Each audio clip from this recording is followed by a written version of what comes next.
different veterinarian medications out there. We are not vouching for every single medicine that you find in a vet pharmacy. That is not what we're doing. There is a big industry for horses, for dogs, for cats. Those people, those people raising those animals have sources, manufacturers that specifically make medicines for their animal. That's not what we're talking about here. These fish antibiotics that we're talking about are sourced from the human antibiotic manufacturing companies. They're brought in and they are bottled and labeled, but these are human antibiotics. Now you might say, well, they're not stored the same, or they're not under the same recommendations for storage, and that, I think, is actually pretty silly, because first off, how do you know what the actual recommendations are, and why would this and this antibiotic, human and pet antibiotic, be stored, especially if they're the same antibiotic, be stored in different conditions, or recommended to be stored in different conditions, so the pet medicines go bad sooner? That would make absolutely no sense. So you're supposed to store these things, whether they're human antibiotics or whether they're pet antibiotics, the same way. Cool, dry, dark conditions. That's right. That's why these are opaque bottles. There's been a lot of controversy about these medicines. Some people have chosen to use them in normal times, against, our recommendations. And as a result, the original distributor of these drugs, Thomas Labs, had to stop production. But other brands like Fish Aid, Aqua, and Fishbiotic have, at least at the time that this video is being shot, have filled the void by offering a number of veterinary equivalents online. They obviously have applied to be able to do this. So, Amy, why don't you show me what you have in your possession now? I've got them all around me. Okay. I'll do my little Vanna White thing. Okay. Now, you're not really going to tell people how to take these, right? We're just showing them at this point what is available. That's okay? right.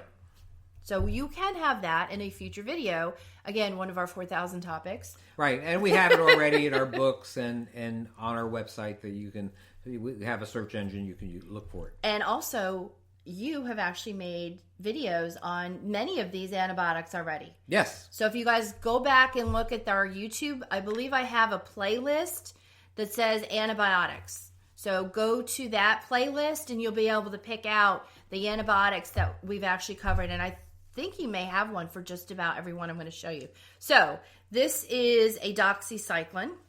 And I know it comes in 30 capsules. That's what we have. But I think you can also get it in 60 capsules.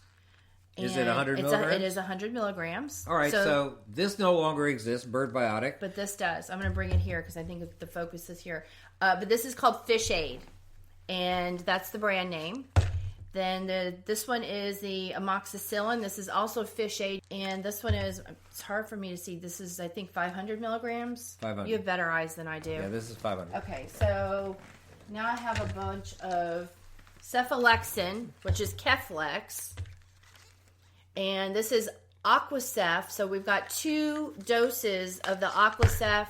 We have, wait, hold on. You have 2 250 and I think this is the 500. Right. So the 250 and 500. So you have a pediatric and an adult dose. And Fish Aid has the 500. Nope, it has both. Oh, it has both. Oh, so yes, it has see? 250 and 500. What happens when you try to be Vanna White? You are much better at it. Okay. All right, so this is the Cipro. We have, again, 2 doses. We have the 250 and the 500 in the Fish Aid. So that's the adult and the pediatric. And we have the 250 and the 500 in one that I don't think I've shown. Yeah, you saw it. Aqua Cipro. So what they did was they shortened the antibiotic name and they added aqua to it. So it'll be Aqua Cipro. Aqua Cipro.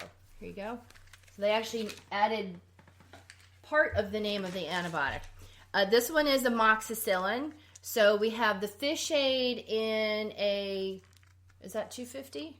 It's 250, but also 500. It comes in 500. Oh, is that what you showed the first time? Okay, so we had already shown that. And then the Aqua Mox, again, the shorter word for Amoxicillin. This one is, I think, the 500, right? This is 500. Okay, so this is the 500. So this one comes in the adult dose. This is Aquamox Forte. I actually used the old Thomas Labs Name. terminology, Forte, to let you know that it's a 500 milligram. Right. So it's double the pediatric dose. These are both penicillin by Fish Aid, and it says fish penicillin. Probably 250 and one is 500. 250 and one is 500. So you have the adult and the pediatric dose. Clindamycin by Fish Aid. We only have this brand here, and clindamycin is 150 milligram dosage. Standard adult dose. This is also known as Cleocin or Lincocin in human version. We have, let's see, which is this one? This is by Fish Aid. Oh, this is Bactrim. That's what this is. Well, these are sulfa drugs. And, right. And Bactrim or Septra are common urinary tract infection medications, and this is the same thing, essentially.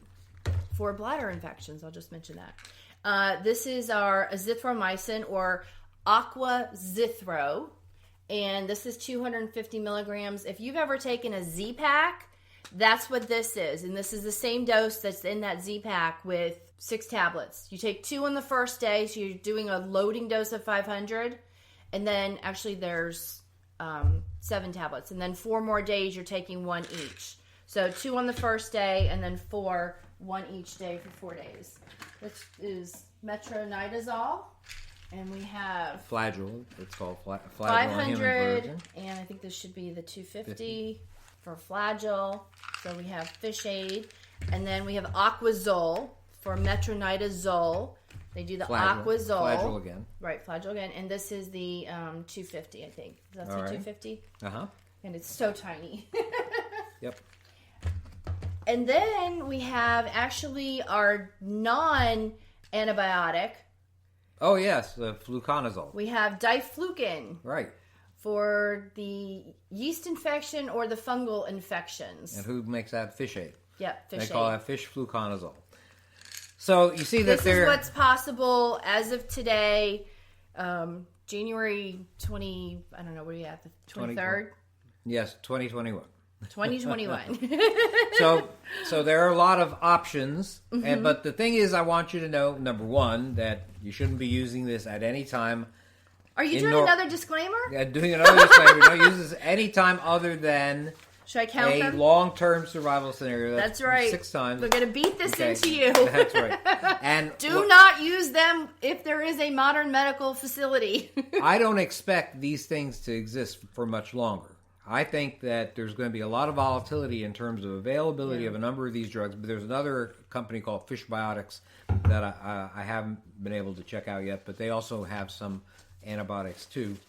I just think that these are going to be under increasing government control in the future. This is something that you need to know, that these exist now, but I can't tell you if you're watching this video a year from now or 2 years from now that the same thing will exist. Now, of course, anyone can be allergic to any one of these antibiotics. It would be a rare person, however, who would be allergic to all of them. And it should be noted that some drugs are cross-reactive. Like, for example, if you take penicillin, you are also probably have about a 10% chance of having a reaction to Cephalexin or to Cephalexin. Right. As a result, if you have a penicillin allergy, you shouldn't be taking Cephalexin or Cephalexin. Right. But there are a number of other antibiotics that we showed you here: Doxycycline, Cipro, metronidazole, clindamycin, that are acceptable alternatives. All of them have their someone with a penicillin allergy. I'm sort of finish that off again. And each one of these is good or not good to use in pregnancy, depending on which one. We have to research it, on our website or in our books. Some of these have specific issues. Cipro, for example, can cause significant nerve and muscle injury in a very small percentage of patients, but it is something that can happen. Some of them can be used in kids, some of them can't. And so these are things that you need to know.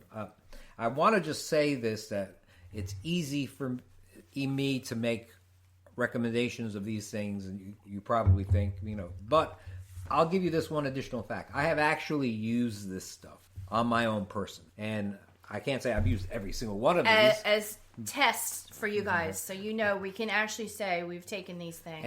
And we've looked them all up. And they've worked as expected.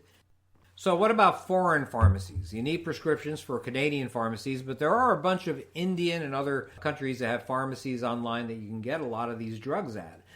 I don't have any experience with them, so I really can't tell you they're good, they're not good. I don't know if their standards are as good as ours. All I can say is that I believe that many of these medicines that we have here in aquatic form are indeed exactly identical to the human version. I can't say that necessarily for other countries' pharmacies.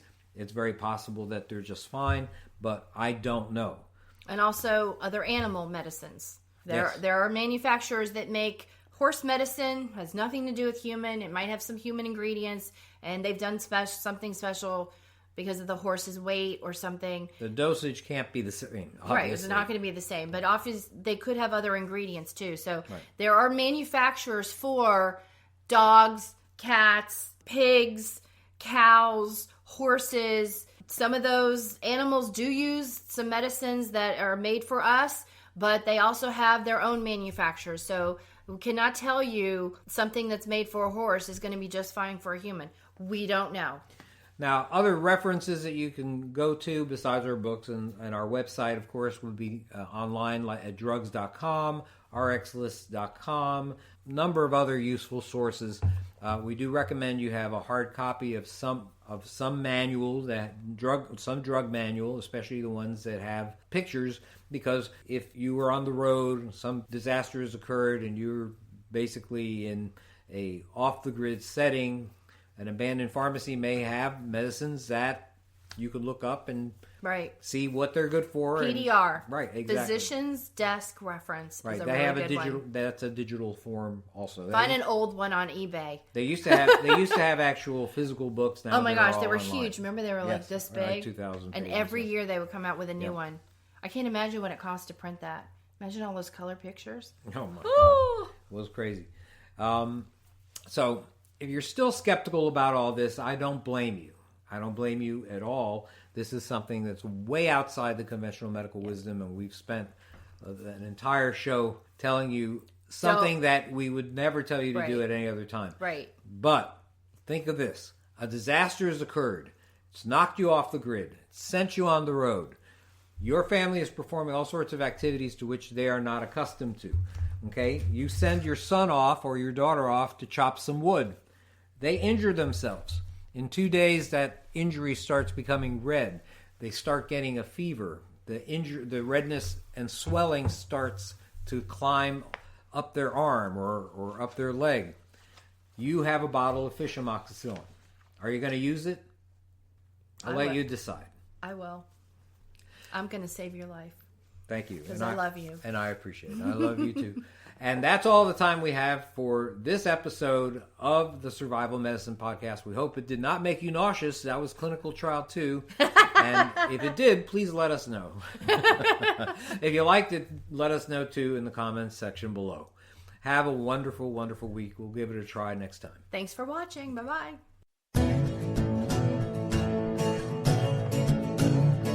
You've been listening to the Doom and Bloom Hour with medical preparedness experts Dr. Bones and Nurse Amy. Check out our website at www.doomandbloom.net for hundreds of informative articles about survival medicine, gardening, natural remedies, medical supplies, and lots of other good stuff. To contact us, send your email to drbonespodcast@aol.com or use the contact form on the main page of the website. See you next week.